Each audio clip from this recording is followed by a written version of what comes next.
Alright, smartphone যেটা আমরা সকলেই ব্যবহার করি এবং এই স্মার্টফোনের মধ্যে আমরা বিভিন্ন রকমের অ্যাপ ইনস্টল করে রাখি যেগুলো আমরা ব্যবহার করি।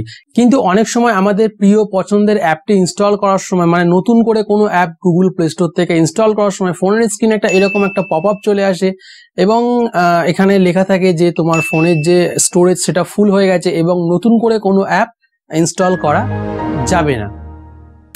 হ্যাঁ, মানছি আমাদের ফোনের স্টোরেজ ফুল হয়ে গেছে এবং এখানে নতুন করে কোনো অ্যাপ ইনস্টল করার জায়গা নেই, কিন্তু আমাদের ফোনের যে স্টোরেজ সেই তুলনায় আমরা ফোনের মধ্যে যে এসডি কার্ড ব্যবহার করি সেটা স্টোরেজ অনেকটাই বেশি এবং আমাদের যে পছন্দের প্রিয় অ্যাপটি আছে সেটা ইনস্টল করার পর আমাদের এসডি কার্ডে অনেকটাই জায়গা থাকবে। তো গুগল প্লে স্টোর থেকে ডাইরেক্ট এসডি কার্ডের মধ্যে যে কোনো অ্যাপকে কি ইনস্টল করা যাবে? এটা কি সম্ভব? অবশ্যই, সেই জন্যই তো আজকের এই ভিডিওটা। আজকের এই ভিডিওতে দেখাবো কিভাবে গুগল প্লে স্টোর থেকে ডাইরেক্ট যে কোনো অ্যাপকে তোমার এসডি কার্ডের মধ্যে ইনস্টল করতে পারবে।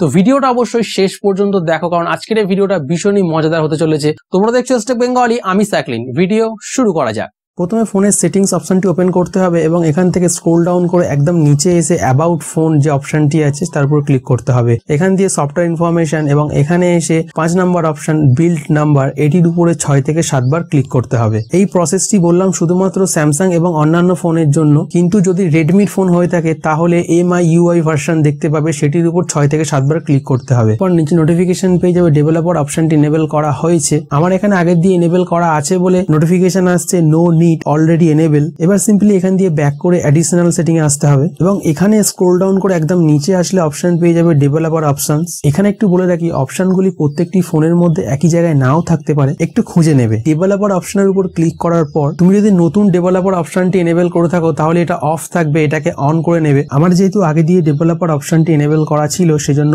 অন হয়ে আছে। অন করার পর এখানে স্ক্রল ডাউন করে একদম নিচে চলে আসতে হবে। এখানে একটি অপশন দেখতে পাবে force allow apps two right on external storage, মানে এই অপশনটি অন করার পর গুগল প্লে স্টোর থেকে যে কোনো অ্যাপ ডাউনলোড করলে সেটার ফাইল এবং স্টোরেজ এক্সটার্নাল মেমোরিতে সেভ হবে। ফোনের ইন্টারনাল স্টোরেজ কম আছে এবং তুমি এক্সটার্নাল মেমোরিতে অ্যাপগুলোকে ইনস্টল করতে চাও তাহলে এই অপশনটি এনেবল করে খুব সহজেই করতে পারবে এবং এই সমস্ত প্রসেসগুলো করতে ফোনটাকে রুটও করতে হবে না। গুগল প্লে স্টোর থেকে যে কোনো অ্যাপ ডাউনলোড করলে সেটা ডাইরেক্ট এক্সটার্নাল মেমোরিতে সেভ হবে, ইনস্টল হবে, কোনো ঝামেলাই থাকবে না এবং তুমি মজা পাবে। শুধুমাত্র ডেভেলপার অপশনটি এনেবল করতে হবে এবং ফোর্স অ্যালাউ অন এক্সটার্নাল এই সেটিংটাকে অন করে দিতে হবে।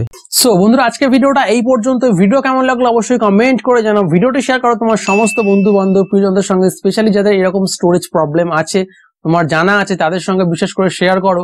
ভিডিওটা এখনো লাইক করলে প্লিজ একটা লাইক করে দাও। চ্যানেলে নতুন হলে প্লিজ চ্যানেলটাকে সাবস্ক্রাইব করে পাশে থাকা বেল আইকনটাকে প্রেস করে দাও, সঙ্গে অল নোটিফিকেশনে ক্লিক করে নাও। তাহলে কি হবে, নেক্সট টাইম এরকমই ইন্টারেস্টিং ভিডিও আপলোড করার সঙ্গে সঙ্গে নোটিফিকেশন পেয়ে যাবে এবং ভিডিওটা মিস করবে না। আর চাইলে আমাকে ইনস্টাগ্রামে ফলো করতেই পারো, লিংক নিচে ডেসক্রিপশনে দেওয়া আছে। দেখা হচ্ছে পরবর্তী ভিডিওতে। টাটা।